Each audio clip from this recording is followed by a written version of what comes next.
Hola familia, Semillas de Vida y a todos ustedes que nos están viendo hoy. Bienvenidos a este espacio de SDB en casa en medio de esta Semana Santa en casa también. Hoy quiero compartir con ustedes algo que es muy especial porque estamos globalmente en una cuarentena. Coincidencialmente nos tocó la Semana Santa, pero tal vez muchos de ustedes no tienen idea que este 8 de abril, es decir, el día de ayer, empezó no solamente la Semana Santa dentro del pueblo cristiano y católico, sino también dentro de la comunidad judía. Los judíos están celebrando la Pascua. Ahora, es muy significativo el que estemos precisamente tanto judíos como cristianos encerrados en medio de una cuarentena, así como el mundo entero. Yo creo que es simbólico, yo creo que es un momento profético y creo que por eso esta enseñanza que quiero compartir contigo el día de hoy va a ser especial. Así que quiero animarte allí en casa con tu familia, invita a tus familiares, tomen un momento, saquen sus Biblias, porque hoy voy a llevarlos a través de la Escritura a ver el paralelo de lo que es la Pascua con lo que estamos entendiendo hoy, no solamente como Semana Santa, sino también como un movimiento profético de Dios en los tiempos. Así que quiero invitarles allí. Así que vamos a iniciar desde Génesis capítulo 1, versículo 14, porque aquí Dios habla que Él ha colocado al sol, la luna y las estrellas para enviar señales de sus citas divinas. La palabra que se traduce aquí es Moed. Y es muy interesante porque vamos a entender que Dios tiene unas citas divinas. Entonces vamos a hablar de que la Pascua es una cita divina. Pero vamos a mirar que Dios tiene un calendario. Hoy en día nosotros operamos desde un calendario que es el calendario gregoriano. Los judíos están operando desde otro calendario que es el calendario judío. Los musulmanes tienen otro calendario. ¿Cuál es la diferencia? El calendario gregoriano es solar, el calendario musulmán es lunar y el calendario judío es interesante porque combina tanto calendario lunar como solar. Así que tiene una combinación de los dos, pero ellos están obviamente celebrando un año diferente. Para ellos el Mesías no ha venido. Pero vamos a entender a la luz de la Biblia la conexión perfecta que hay en la Pascua. Como cristianos o católicos muchas veces tenemos la Semana Santa como un ritual.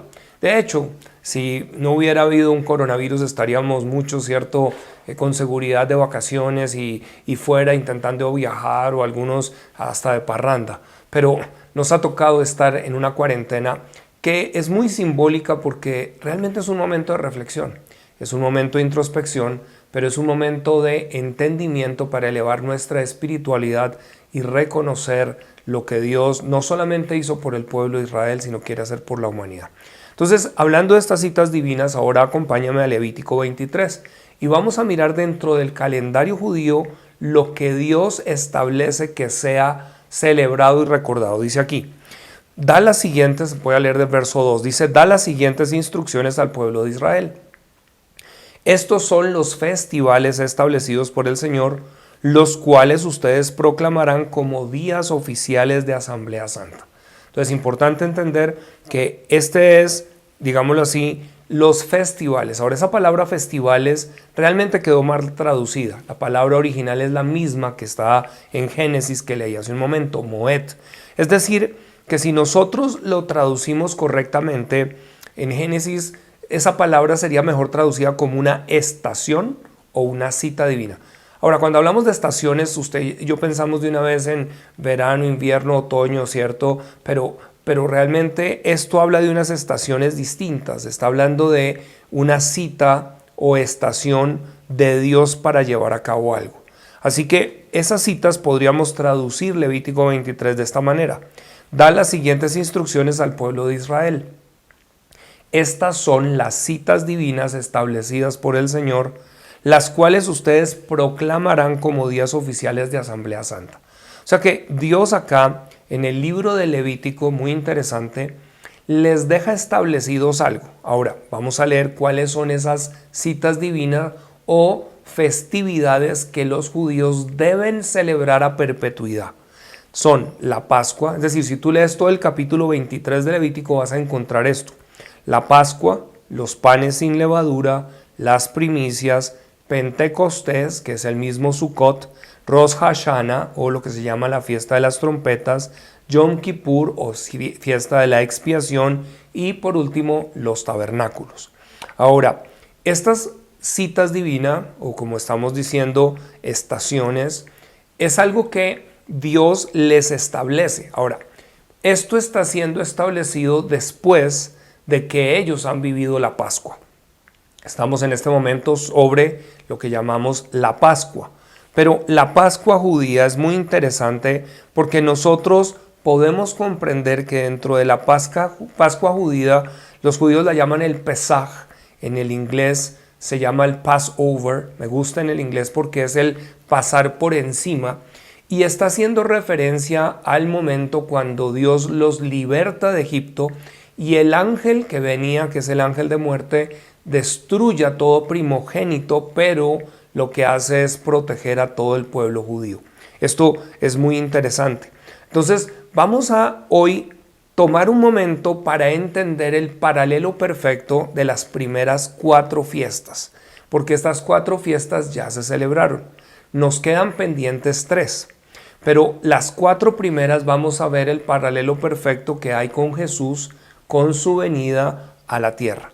Entonces, vamos a decir primeramente que la Pascua es el día de la independencia para el pueblo judío. Es decir, para ellos conmemoran lo que se llama el principio o la liberación. Ellos no tienen como libertador a Simón Bolívar o a Sucre o a Miranda. Ellos realmente reconocen que quien los libertó fue el Dios de la Biblia, el Dios de la Torá, el único Dios que realmente está por sobre todos los dioses, y vamos a mirar por qué y a qué se hace referencia. Entonces, quiero que me acompañes con esto en mente a Éxodo capítulo 12, y vamos a mirar donde se instituye el comienzo de toda esta Pascua. Dice en el verso 1, Éxodo capítulo 12, voy a estar leyendo de la Nueva Traducción Viviente, y dice así: Mientras los israelitas todavía estaban en la tierra de Egipto, el Señor dio las siguientes instrucciones a Moisés y Aarón. A partir de ahora, este mes será el primer mes del año para ustedes. Muy importante. O sea, Dios mismo es el que les dice, a partir de ahora, este mes será el primer mes del año para ustedes. Es decir, este será su día para recordar por las generaciones de lo que yo hice por ustedes al sacarlos de una tierra de esclavitud. Y esto es lo que significa realmente este Pesaj o esta Pascua. Es liberación de la opresión, liberación de un poder que esclaviza, liberación de una nación y un faraón. Esto, si lo podemos entender, es el principio de mirar algo que en la historia, si miramos, digámoslo así, desde un plano espiritual, existe una batalla entre el bien y el mal, entre la luz y la oscuridad, entre Dios y Satanás. Y Satanás siempre va a buscar establecer sistemas tiránicos y de esclavitud, de los cuales Dios lo que busca es sacar a la gente para libertad. Pero vamos a entender que el pueblo de Israel es una nación prototipo para que Dios a través de esa nación mostrara lo que quería traer para la humanidad entera. Es decir, hoy en día vemos que esto no es un mito, porque Israel está en su territorio. En 1948 regresó a ocupar la misma tierra que la Biblia nos revela que Dios le prometió a Abraham. Y esa misma tierra es desde donde Dios, cuando los saca de Egipto, los lleva precisamente a esa que sería esa tierra prometida, que hoy es donde está la nación de Israel. Entonces, vamos a decir, dice, el verso 3 dice: anuncien a toda la comunidad de Israel que el 10º día de este mes cada familia deberá seleccionar un cordero o un cabrito para hacer un sacrificio. Un animal por cada casa. Ahora, muy interesante, porque aquí Dios les designa un cordero. Y un cordero que debe tener ciertas características. Dice así: si una familia es demasiado pequeña para comer el animal entero, lo compartirá con una familia vecina. Dividan el animal según el tamaño de cada familia y la cantidad que cada uno pueda comer. Es decir, Dios empieza a instituir con ellos la generosidad, ¿sí? Compartan, no solamente coma y y se llene, sino de acuerdo al animal. Compártanlo porque ustedes están aquí en un momento es para salir, no para quedarse. Dice, el animal seleccionado deberá ser un macho de oveja o de cabra de 1 año y que no tenga ningún defecto. Muy importante, porque aquí vamos a empezar a entender un paralelo con Jesús, que venía a ser ese cordero, pero viene a decir características: sin mancha, sin defecto. Cuiden bien el animal seleccionado hasta la tarde del día 14 de este primer mes. Es decir, ellos empiezan a entender que a Pascua van a ser varios días en los cuales van a haber varias estaciones o varios componentes dentro de esa Pascua. Dice, entonces toda la asamblea de la comunidad de Israel matará su cordero o al cabrito al anochecer. Después de esos 14 días van a llegar allá. Después tomarán parte de la sangre y la untarán en ambos lados y en la parte superior del marco de la puerta de la casa donde come el animal. O sea, la sangre que sería derramada serviría como un símbolo. Y ya vamos a mirar. Esa misma noche asarán la carne al fuego y la comerán acompañada de hojas verdes y amargas y pan sin levadura. Muy importante, ellos, los judíos hoy en día, tienen esa celebración con las hierbas amargas, y aquí está hablando precisamente de la carne, pero es interesante que, acuérdense, ese tipo del cordero, pero ese cordero debía ser asado al fuego. Muy interesante ese tipo, porque Jesús, si bien muere en una cruz, Él desciende a las profundidades del abismo. Realmente la palabra lo que viene a revelarnos es que el infierno no le pudo contener, pero Él desciende para arrebatar esa llave o autoridad que Satanás había tomado. Y esto es tipo por eso de que debía ser asado al fuego, porque estaba mostrando en la simbología lo que pasaría. Ahora, luego ellos lo deberían comer. Y ese comer, por eso también habla de que Cristo debía estar en nosotros. Y por eso es cuando tú y yo entendemos hoy el simbolismo de que debemos invitarlo a nuestro corazón. No es suficiente ser un cristiano nominal o que mis ancestros fueron. No, esto tiene que venir a ser un momento de consagración y de entrega, de invitarlo. Y por eso esta Pascua es un momento de reflexión: qué se haría con el cordero y qué debemos entender. Dice, no dejen ninguna sobra para el día siguiente, quemen todo lo que no hayan comido antes de la mañana. Estas son las instrucciones para cuando coman esa comida. ¿Cómo debían comerlo? Fíjate, no era en pijama, no era para acostarse. Dice, estén totalmente vestidos, lleven puestas las sandalias y tengan su bastón en la mano. Coman deprisa porque es la Pascua del Señor. Esa noche pasaré por la tierra de Egipto y heriré de muerte a todo primer hijo varón y a la primera cría macho de los animales en la tierra de Egipto. Tal vez tú digas, uy, pero ¿por qué Dios hace eso? ¿Y por qué las plagas? Te voy a decir, Dios lo que estaba era revelándose al mundo como el único Dios todopoderoso. Hoy la gente dice, no, todos los dioses, todas las religiones son lo mismo. No, no lo son. Cuando Jesús aún declaró estas palabras, yo soy el camino y la verdad y la vida, y nadie viene al Padre sino por mí, es una declaración muy fuerte, porque lo que está diciendo es no todos los caminos conducen a Roma en lo espiritual. Y aquí Dios lo que se iba era a revelar como el Dios todopoderoso. ¿Por qué? Porque Egipto tenía dioses. Faraón mismo era considerado Dios. Si Faraón, al igual que lo vemos con Roma, el César decía, no debe vivir, una persona moría. Pero aquí Dios viene a hacer un juicio, dice aquí el versículo, dice, ejecutaré juicio contra todos los dioses de Egipto, porque yo soy el Señor. Por eso Dios los iba a sacar de una esclavitud. Siempre que hay culturas, pueblos que están adorando diferentes deidades, ellas traen maldición y traen esclavitud sobre la población.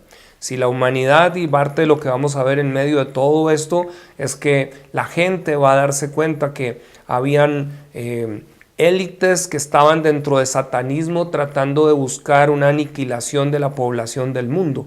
Y Dios en estos días lo que está trayendo es libertad. Quiero animarte a que escuches lo que debió quedar en Facebook Live, si no lo viste en el día de ayer, la entrevista que tuvimos con Johnny, que la verdad fue un tiempo tremendo de poder entender este momento profético.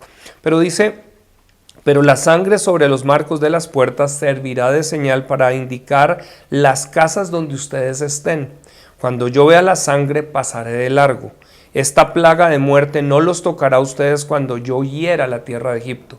Y yo quiero que tú entiendas que en medio de todo esto que estamos viendo, el coronavirus y cosas, hay una protección divina si por fe tú puedes echar mano de esto. Si no es sino algo, ay no, eso yo no creo en eso. Ok, las promesas de Dios funcionan para los que creemos. Y los milagros los hemos visto los que creemos. Si no crees, no te preocupes, no va a funcionar para ti, pero va a funcionar para todos los que creemos. Ahora, dice, este será un día para recordar, verso 14. Cada año, de generación en generación, deberán celebrarlo como un festival especial al Señor, y esta es una ley para siempre. Es decir, por eso hoy se continúa llevando a cabo. Pero vamos a mirar entonces el paralelo. Y antes de ir al siguiente versículo, el 15, quiero que me acompañes a San Juan, capítulo 1, verso 19. Porque vamos a mirar en el Nuevo Testamento qué es lo que Juan el Bautista empieza a anunciar que es tan significativo. Verso 19 dice, este fue el testimonio que dio Juan, o sea, Juan el Bautista, cuando los líderes judíos enviaron sacerdotes y ayudantes del templo desde Jerusalén para preguntarle, ¿quién eres? Recuerden que Juan el Bautista estaba predicando, arrepiéntanse, porque detrás de mí viene uno que realmente es el que es. Pero dice, ¿quién eres? Él dijo con toda franqueza, yo no soy el Mesías. Bien, entonces, ¿quién eres? Le preguntaron. ¿Eres Elías? No, contestó. ¿Eres el profeta que estamos esperando? Es decir, Israel aún espera a ese profeta, ese Mesías. No, respondió. Entonces, ¿quién eres? Necesitamos alguna respuesta para los que nos enviaron. ¿Qué puedes decirnos de ti mismo? Juan contestó con las palabras del profeta Isaías. Soy una voz que clama en el desierto. Abran camino para la llegada del Señor. Entonces los fariseos que habían sido enviados le preguntaron si no era el Mesías, ni Elías ni el profeta. ¿Con qué derecho bautizas? Si no eres ninguno de ellos, ¿con qué derecho bautizas? Juan les dijo, yo bautizo con agua, pero aquí mismo en medio de la multitud hay alguien a quien ustedes no reconocen. Aunque su servicio viene después del mío, yo ni siquiera soy digno de ser su esclavo ni de desatar las correas de sus sandalias. Ese encuentro ocurrió en Betania, una región situada al oriente del río Jordán, donde Juan estaba bautizando. Al día siguiente, verso 29, Juan vio que Jesús se le acercaba y dijo, miren, el Cordero de Dios que quita el pecado del mundo. Es interesante. Juan, un profeta, que ve a Jesús de lejos, no ve a Jesús en la persona como usted y yo lo vemos, sino viene una visión, una revelación y dice, miren, el Cordero de Dios. Es decir, él está apuntando algo que dentro de la comunidad judía, como lo celebraban por generaciones, tenía un simbolismo muy profundo. Es decir, atrás ustedes buscaron un cordero, pero ahora Dios nos está proveyendo su cordero para traer libertad a nosotros y a la humanidad. Dice así, Cordero, miren, el Cordero de Dios que quita el pecado del mundo. A él me refería cuando yo decía, después de mí vendrá un hombre que es superior a mí, porque existe desde mucho antes que yo. No lo reconocí como el Mesías, aunque estuve bautizando con agua, para que él fuera revelado a Israel. Entonces Juan dio testimonio, vi al Espíritu Santo descender del cielo como una paloma y reposar sobre él. Yo no sabía que era el Mesías, pero cuando Dios me envió a bautizar con agua, me dijo, aquel sobre quien veas el Espíritu desciende, que el Espíritu desciende y reposa, es el que bautiza con el Espíritu Santo. Vi que eso sucedió con Jesús, por eso doy testimonio de que Él es el elegido de Dios. Es decir, lo que Juan ve no es que Jesús, cierto, hace algo particular, sino que el Espíritu Santo desciende y Él lo reconoce y por eso dice, Él es el Cordero.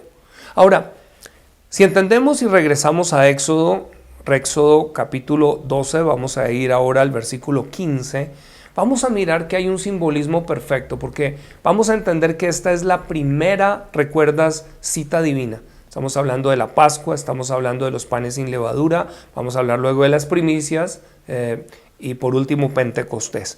Pero vamos a mirar cómo Jesús cumplió esas cuatro celebraciones fueron reveladas en Jesús.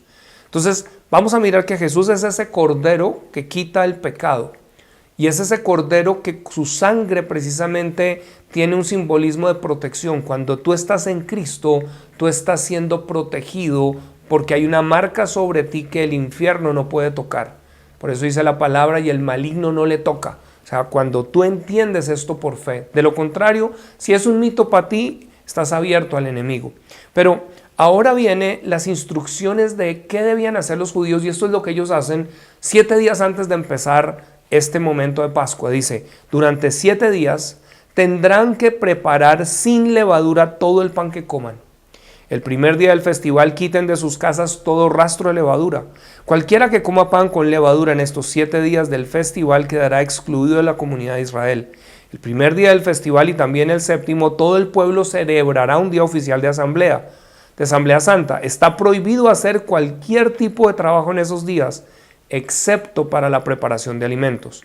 Celebren el festival de los panes sin levadura. O sea, aquí viene, celebren la cita divina de los panes sin levadura. O sea, está la Pascua, pero casi que interconectadas están ahora también los panes sin levadura, porque les recordará que este mismo día yo saqué a sus grandes multitudes de la tierra de Egipto.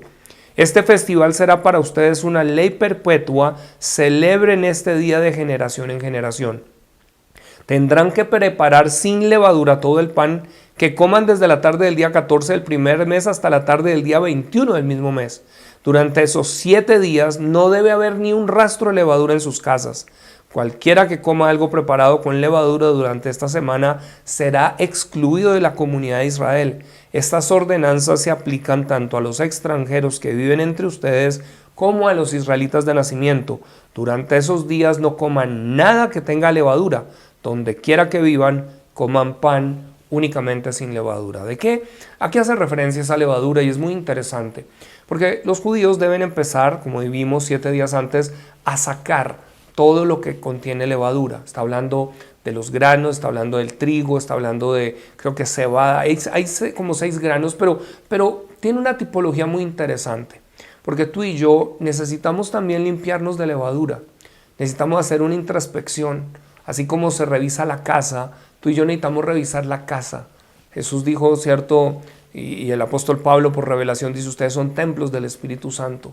¿Qué es lo que necesitamos mirar? Levadura, aquello que se inflama, es decir, el orgullo, el egoísmo, la autosuficiencia, ¿cierto? Ese egocentrismo, esa envidia. O sea, nosotros necesitamos ver que hay características de esta levadura de las cuales tú y yo necesitamos deshacernos. Por eso es un momento de recogimiento, porque como decía Juan el Bautista, es necesario que yo mengüe, pero que Él crezca. Cuando tú puedes quitar levadura y todo lo que infla, entonces ahora Él puede venir a tu vida para poder hacer un cambio. Y aquí es donde Jesús, tal vez tú has visto esta escritura que yo quiero que tú la puedas entender hoy. Hay un salmo que dice, no he visto justo desamparado ni su descendencia que mendigue el pan. Jesús se presentó como el pan de vida. Él dijo, yo soy el pan de vida. Ahora aquí estamos viendo que hay un secreto en el pan. Ustedes van a hacer pan sin levadura. Y Jesús se ofreció como el pan sin levadura. Pero el pan no es solamente el sustento diario. Jesús vino realmente a decir, yo soy el pan de vida. Si ustedes comen de mí, ahora lo que está hablando es, este pan es un pacto. Y lo que está diciendo es su descendencia no tendrá necesidad. Está hablando aquí de una provisión. Y yo quiero que tú entiendas que Jesús se hizo pobre para que tú fueras enriquecido. Es decir, Él es el Cordero que quita el pecado, pero Él también es el pan de vida que lo que hace es que te permite entrar en un pacto para que la provisión y la bendición de Dios esté sobre tu vida.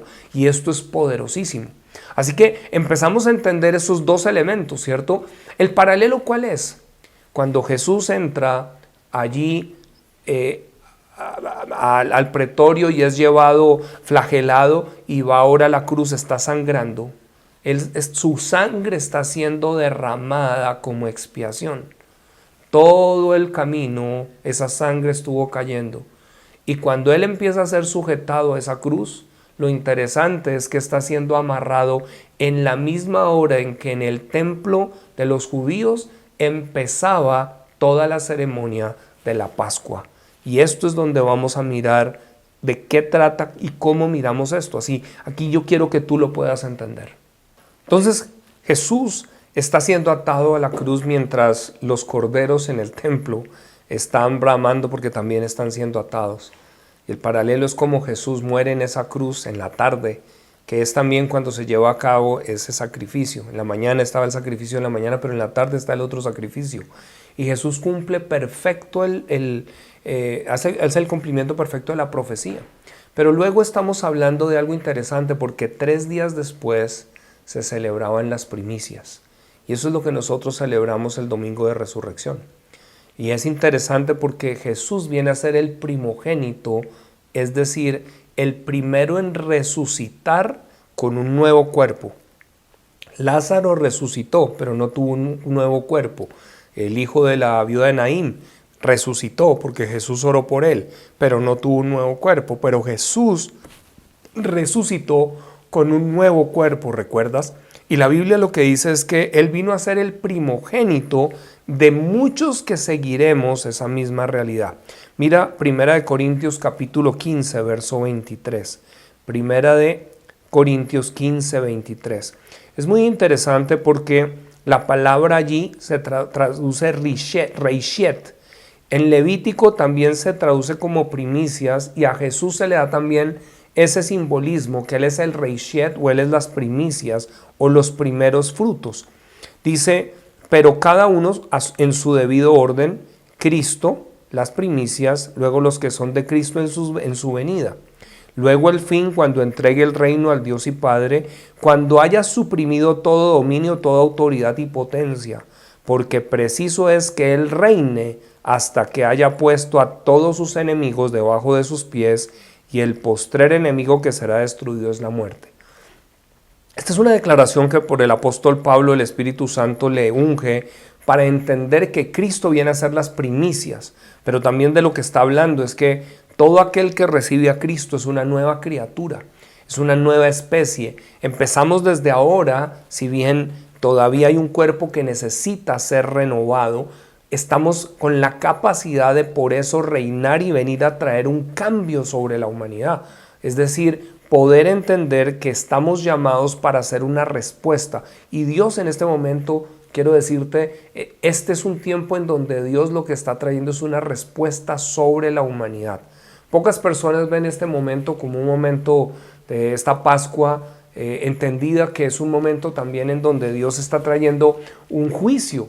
Y es un juicio sobre élites corruptas, sobre grupos que han estado en el poder perpetuándose a través de la hechicería, del satanismo, de prácticas que tú dices, no, esas cosas no ocurren, no. Vas a ver lo que va a salir en las noticias en los próximos días, porque Dios ha estado batallando, pero ese es el tiempo en donde tú y yo, al recogernos y buscarlo, estamos entendiendo que Él está luchando por nosotros para sacarnos. Ahora, muy interesante, y la cuarta festividad que está allí es Pentecostés. Y lo interesante es que 50 días después, ¿cierto?, de la resurrección, viene Pentecostés. Pentecostés era una fiesta que ellos también celebraban, pero que hoy en día nosotros entendemos como el Espíritu Santo ha sido prometido para venir sobre tu vida, sobre la mía, porque tenemos acceso a una nueva dimensión en Cristo. Es decir, la Semana Santa, que se vuelve a veces como un ritual, y ya como que sí, está el recogimiento y el día en que Jesús allá está en las estaciones y el Vía Crucis, sin darnos cuenta a veces nos hemos acostumbrado a mirar solo un elemento de tradición sin entender el significado profundo que esto encierra. Pero cuando tú y yo podemos venir ahora a entender lo profético, dentro de lo profético podemos venir a una nueva dimensión, que es lo que Dios ha orquestado y tiene para nosotros. Ahora, quiero que vayas a Hechos capítulo 3 un momento. Hechos capítulo 3, versículo 20, dice así.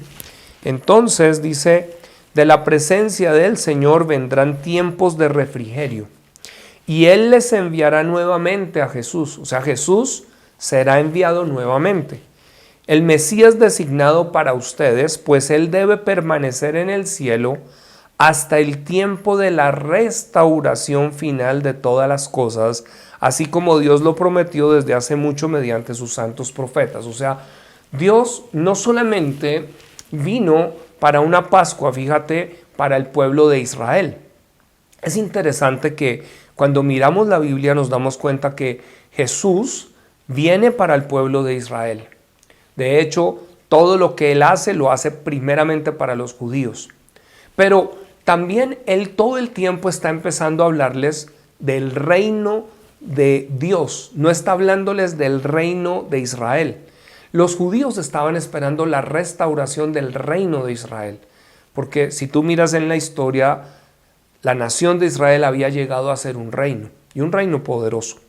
Pero Jesús muere en una cruz, cumple estas promesas, pero el significado también de todo lo que es la Pascua, recuerda, es liberación.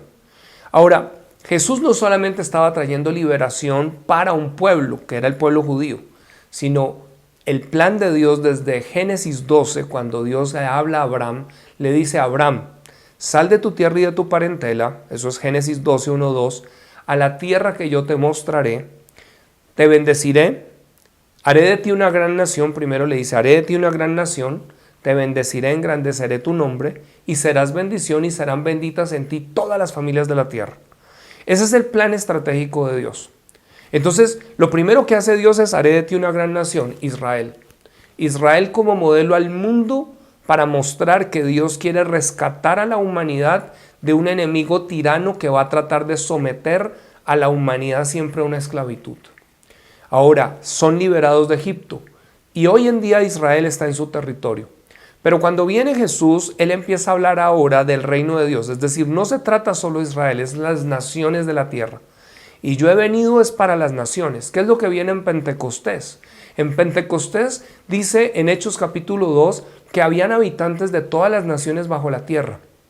Dice personas del Ponto, Mesopotamia, dice Capadocia. Si tú miras, eran de todas partes del mundo, y de repente el Espíritu Santo cae sobre ellos, ¿sabe? Cae sobre los apóstoles. Los apóstoles empiezan a orar en otras lenguas, ven lenguas repartidas como de fuego, y toda esta gente de las naciones, que ya no son solo judíos, los están viendo y dicen, ¿qué es esto? Y ahora el mensaje de Dios es para el mundo entero. Y ese mensaje nos recuerda las palabras de la oración de Jesús: Padre nuestro que estás en los cielos, santificado sea tu nombre, venga a nosotros tu reino y hágase tu voluntad en esta tierra como en el cielo. Así que ahora de lo que empezamos a entender es, o sea que el plan de Dios era una restauración, o vamos a decirlo de otra manera, libertar a las naciones de la tierra de sistemas tiránicos. Roma estaba allí, pero ya habían existido algunos como Babilonia o la misma Grecia. Pero hoy en día estamos teniendo sistemas tiránicos en el mundo. ¿Qué diríamos de Venezuela? ¿Qué diríamos de ciertos países que realmente se perpetúan dinastías tiránicas? Pero también, ¿qué diríamos de unas élites que hoy en día están jugando a tener un nuevo orden mundial, pretendiendo diezmar la población del mundo? De eso es de lo que estamos hablando, que hoy Dios está trayendo un juicio que lo veremos en los días siguientes, pero que Dios está peleando por la humanidad, porque Jesús murió por una humanidad. No murió solo por unos cuantos cristianos o unos cuantos judíos. Jesús murió para que la tierra entera pudiera venir a su conocimiento y pudiera venir un nuevo orden. No un orden tiránico, no un orden en donde unos cuantos tienen el 90% de la economía global. Y eso es lo que el enemigo ha tratado de hacer a través de sistemas. Aquí no se trata de capitalismo o socialismo. Veremos que muchos de estos ejes del mal están ligados a todos estos dineros de narcotráfico, corrupción, ideologías ateístas que están en contra. Todo es un mismo eje, pero Dios tiene su forma. Ahora, ¿qué necesitamos hacer? Y aquí es donde yo quiero cerrar dejándote esto, porque dice que Él debe permanecer en el cielo hasta el tiempo de la restauración final de las cosas. Hay una restauración, hay lo que llama la Biblia sacudir. En este momento el mundo está siendo sacudido. Todos nos hemos dado cuenta de lo frágiles que somos. Un virus nos ha llevado a la cuarentena, pero nos ha hecho reevaluar hasta dónde estaban nuestros valores de manera correcta. Hasta dónde nuestro desenfreno por adquirir o por buscar o por tener tenía sentido. Hasta dónde realmente lo que considerábamos de valor realmente lo tenía. Creo que muchos hemos recapacitado durante este tiempo que hay otra realidad de vida. Pero la manera de tener perspectiva es cuando tú y yo podemos invitar a Jesús a nuestro corazón. Quiero hacer una oración por aquellos que tal vez se están acercando hoy, has escuchado esto, pero has oído de un Jesús siempre como histórico. Yo quiero invitarte hoy a que te des cuenta que Él es real y que puedas invitarlo. Pero aquellos que ya son creyentes, vamos también a hacer una oración en este tiempo, porque es un momento de reflexión y es un momento de introspección y es un momento de invitación. Así que tú que tal vez has oído, pero no habías conocido, hoy empiezas a entender otra realidad, que esto no es un mito, sino que es más real de lo que piensas. Quiero que hagas esta oración conmigo. Dile: Señor Jesús. Díselo en voz alta. ¿Y por qué? Porque la Biblia lo dice en Romanos 19, 8 al 10 dice, el que me confiesa delante de los hombres, ¿cierto? Yo le confesaré delante del Padre. Pero él dice: con el corazón se cree para justicia, con la boca se confiesa para salvación. Entonces repite conmigo, dile: Señor Jesús, yo te necesito. Reconozco hoy que tú eres ese Cordero Pascual, que eres el Hijo de Dios y que moriste en esa cruz para darme vida eterna y para rescatarme de una esclavitud. Hoy vengo a tomar de ese pan, reconozco que tú eres ese pan de vida y hoy quiero comerte, hoy quiero dar un paso para recibirte en mi corazón. Así que dile: yo te invito a mi corazón. Yo te pido perdón por mis pecados, por mi egoísmo, por mi autosuficiencia, por mi egocentrismo. Dile: pero hoy reconozco que te necesito y quiero que seas el Señor de mi vida. Amén. Para aquellos que están allí y usted ya es un creyente, quiero que por favor haga también esta oración. Dígale: Señor Jesús, este es un momento en el cual estamos confinados, hemos tenido temor, pero tu palabra enseña que en el amor no hay temor, sino que el perfecto amor echa fuera el temor. Señor, hoy yo aquí estoy una vez más consagrando mi vida a ti y diciéndote: Señor, yo quiero hacer tu voluntad. Hoy como nunca entiendo que tú moriste por mí en esa cruz, pero también que moriste para darnos un reino y para hacernos un pueblo de reyes y de sacerdotes. Y yo quiero caminar siendo un testimonio tuyo y un testigo tuyo para que el mundo sea un mejor mundo, porque tu justicia y tu amor vienen a esta tierra a través de mi vida en lo que yo haga. Así que dame el denuedo para compartir de ti y para llevarte a otros. En el nombre de Jesús. Amén. Muy bien, si has hecho esta oración, espero que haya sido muy enriquecedor. Y quiero invitarte, mañana vamos a tener otro tiempo en donde estaré compartiendo las siguientes 3. Recuerda que son 7 festividades o citas divinas. Las primeras 4 ya se completaron, pero ahora hay 3 que están pendientes. Y vamos a mirar cómo hay elementos que están llevándose a cabo. Pero también el domingo tendremos un tiempo muy especial en donde es domingo de resurrección. Pero quiero compartir contigo un secreto de lo que los judíos durante el Pesaj o la Pascua celebran con 4 copas. Siempre tomamos la Santa Cena con una copa, pero este domingo la vamos a tomar con 4 copas, en donde voy a compartir contigo una revelación especial que hay ahí. Nos vemos, Dios te bendiga y recuerda compartirlo con el hashtag SDB en casa. Les bendigo. Déjame orar por ti, Padre. Ahora yo quiero orar también por cada persona. Quiero orar por personas que tal vez están batallando enfermedad, síntomas, temores. Señor, lo que hoy vemos con la Pascua es que tú viniste para llevar toda enfermedad y dolencia sobre tu cuerpo y para que también todo temor a que va a haber escasez fuera quitado, porque tú dijiste que tú eres ese pan, Señor, y tú hablaste de la provisión a través de ello. Así que yo te doy gracias y bendigo cada persona y cada familia que en este momento están ahí en casa, en el nombre de Jesucristo. Amén. Te bendigo. Dios de lo imposible, el que hace camino donde no lo hay. Amén, iglesia. Oh, ese es nuestro Dios. Y ese es nuestro Dios al que cantamos. Él es Jesucristo. Jesucristo, reinas con poder, soberano, victorioso Rey. Ni la muerte pudo detener tu poder para vencer. Dile una vez más: Jesucristo, reinas con poder, soberano, victorioso Rey. Ni la muerte pudo detener tu poder para vencer. Dios de lo imposible te adora. Eres soberano. Tuya es toda la gloria y tuyo es todo el honor. Jesucristo, reinas con poder, soberano, victorioso Rey. Ni la muerte pudo detener tu poder para vencer.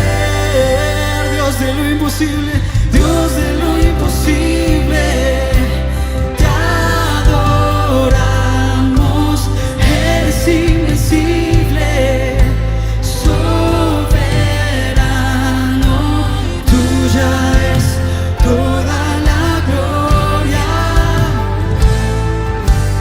tuyo es todo el honor. Dios de lo imposible, Dios de lo imposible, te adoramos. Eres invencible, soberano,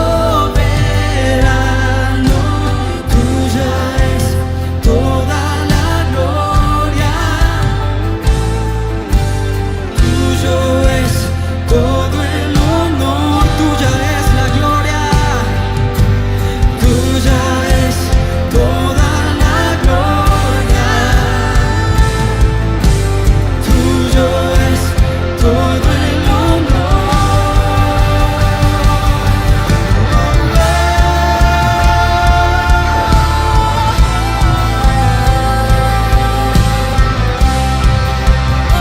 te adoramos, es solo para ti.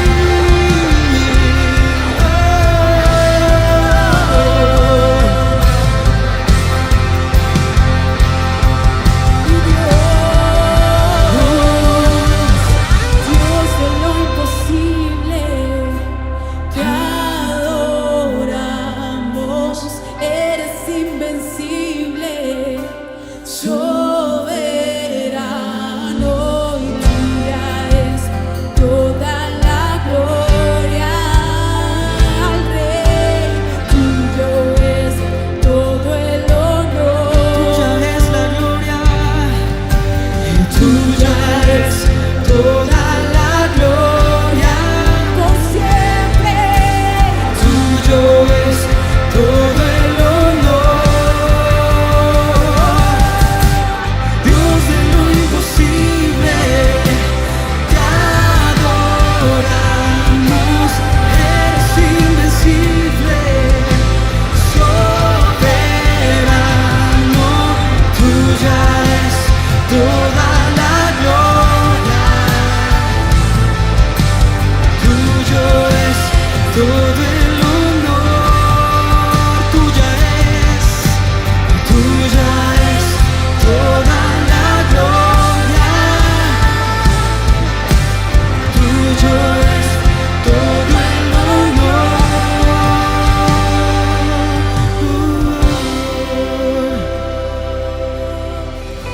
Te adoramos. Tú eres soberano y Tuya